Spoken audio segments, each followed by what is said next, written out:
Реальный мир как будто сильно переоценен. Сейчас я максимально легко готова признать, что реальный мир мне не особо-то и нравится. Раньше я помню, что когда мне говорили, что мне нужно поменьше погружаться в вымышленные истории, не так сильно ими проникаться и больше жить в реальном мире, я действительно думала, что да, мне надо побольше в реальном мире как-то существовать, поменьше погружаться, все-таки это вымысел, нужно жить реальную жизнь, а не погружаться в историю. Я, когда что-то смотрела или читала, настолько погружалась в историю, что я буквально проживала эту историю. И, например, когда я с кем-то обсуждала какой-то сериал, фильм или книгу, я обсуждала это не как будто это сериал, фильм или книга, а как будто это действительно вот происходило. То есть для меня каждый персонаж — это как будто реально существующий. Я думала, что это реально ненормально, и больше нужно проводить время в реальном мире.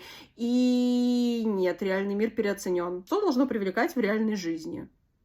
В реальном мире? Есть, спать, путешествовать. Это все, что меня привлекает в реальном мире. Остальное вообще не вау. Это я еще молчу про людей в реальном мире.